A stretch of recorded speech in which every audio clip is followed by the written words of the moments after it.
वल्लभ दास जी महाराज, राधे राधे महाराज जी। महाराज जी, प्रभु तो करुणा निधान है, फिर सभी को, जीव मात्र को मोक्ष देकर नरक यातना से क्यों नहीं बचा लेते सभी को? देखो, बहुत सूक्ष्मता की हम बात कहते हैं।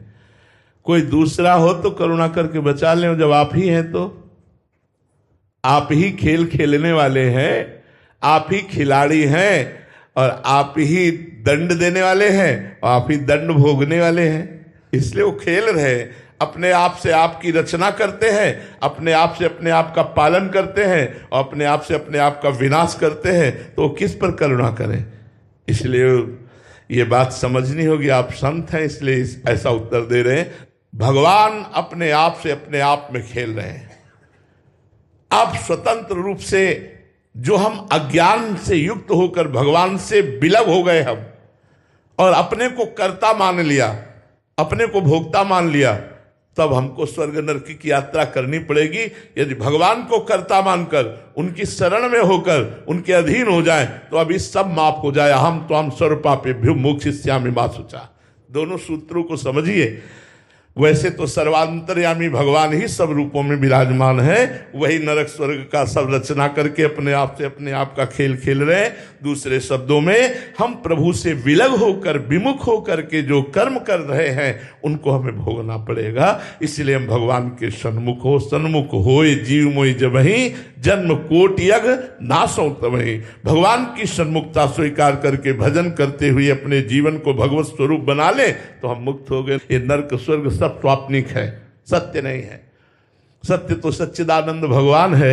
आ ब्रह्म स्तंभ पर्यंतम सर्वम मायामयम जगत। इनके से लेके ब्रह्मलोक तक सब मायामय जगत है, सब स्वाप्निक है। सत्य है तो भगवान है, सत्य है तो आत्मस्वरूप है। उस सत्य में न कहीं नरक है, न स्वर्ग है, न जन्म है, न मृत्यु है, न दुख है, न सुख है, न मान है, न अपमान है। आप समझ पा रहे हैं? मलकेश जी, लंदन से। राधे राधे महाराज जी। महाराज जी, मैं दूसरों की पॉजिटिव या नेगेटिव विचारों से बहुत जल्दी प्रभावित हो जाता हूँ। नहीं होना चाहिए, नहीं तो परेशान हो जाओगे। हाँ, परेशान हूँ महाराज। हाँ, नहीं होना चाहिए, नहीं परेशान हो जाओगे। दूसरों के भाव में नहीं, नाम जप करो। नाम जप से थोड़ा ठीक हो जाएगा।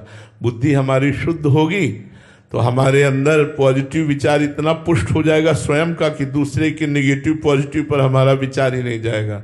दूसरा हमें अच्छा कहे तो हम खुश, दूसरा बुरा कहे तो हम दुखी। ये तो बहुत हल्की बात है, ये तो बहुत मतलब परेशान होने वाली बात है।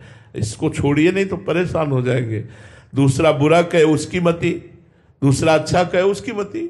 हम जैसे अपने श्री भगवान के हैं, नाम जप कर रहे हैं, अपनी मस्ती में रहते हैं, दूसरे से मतलब नहीं। जो दूसरों से मतलब रखता है वो परेशान हो ही जाएगा। बिल्कुल नहीं। अगर मस्त रहना है तो पीछे गाली तुम्हें कोई दे रहा है, समझो पागल है। पीछे वो आपको कह रहा है बहुत अच्छे आदमी है, तो बहुत वो अच्छा आदमी है जो ऐसा बोल रहा है, उसकी मति है। मैं तो जैसा हूं वैसा हूं ही, भगवान का बनाया हुआ। मैं अच्छा या बुरा दूसरे के कहने से मेरे ऊपर कोई फर्क नहीं पड़ता। ऐसे मस्त बनो तब तो आनंदित रहोगे, नहीं तो परेशान होगे। ये संसार किसी को भी एक तरफ से नहीं चलने देता। इसका नाम दुनिया है। ये दोनों ही बात बोलता है, एक अच्छा कहेगा दूसरा बुरा कहेगा। अब किसकी बात माने हम? हमको चाहिए, हमें अपनी मस्ती में रहना चाहिए। हम एक कथा सुनाते हैं घोड़े वाली। एक घोड़े में पिता और पुत्र दोनों थे, तो उसने पिताजी से कहा आप बैठ जाओ, हम पैदल चलते हैं। तो कुछ लोग मिले, बोले यार ये बुढ़ा जो है बहुत ही स्वार्थी है, लड़का पैदल चल रहा है, ये घोड़े पे बैठा है। वो नीचे उतर है, लड़के को बैठा दिया। कुछ लोग आगे मिले, बोले यार कितना मूर्ख है, ये जवान घोड़े पे बैठा है, बूढ़ा पैदल चल रहा है। वो नीचे उतरे। उन्होंने कहा पिताजी अब क्या किया जाए? बोले दोनों लोग बैठ जाओ। दोनों लोग बैठ गए तो कुछ आगे मिले, बोले आराम का घोड़ा मिला होगा, दोनों चढ़े हो। बोले अब क्या किया जाए? बोले दोनों पैदल गए। तो आगे लोग मिले, बोले कितने बेवकूफ है, घोड़ा खाली जा रहा है, पैदल। अब वो घोड़े वाला करे क्या? अब वो घोड़े वाला क्या करे? दुनिया है, अपनी मस्ती में चलो, गलत करो मत, किसी का हित करो मत। अपने को कोई अच्छा बुरा बोले बोलने दो, वो उसकी मति है। मौज में रहो, थोड़े दिन का जीवन है, मस्त रहो यार। कौन क्या कहता है इस बात पे नहीं। भगवान का चिंतन करो, अच्छे कर्म करो, परोपकार करो और छोड़ दो।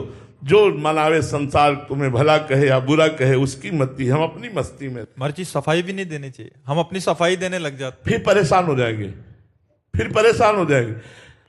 संसार चलने ही नहीं देगा यदि इसके अनुसार चलो तो। अब वो अगर गलत आचरणों में जाता है तो निंदा होती है, अच्छे आचरण करते तो उपहास करते कि बड़े भगत बने, तिलक लगाते, कंठी माला पहनते, नाम जपने, अब तो भाई बड़े भगत है, और उसका ऐसा उपहास करते कोई बेचारा भजन करने में भी शर्मा जाए। तो हमें संसार की बात नहीं देखनी, हमें अपनी मस्ती में चलना।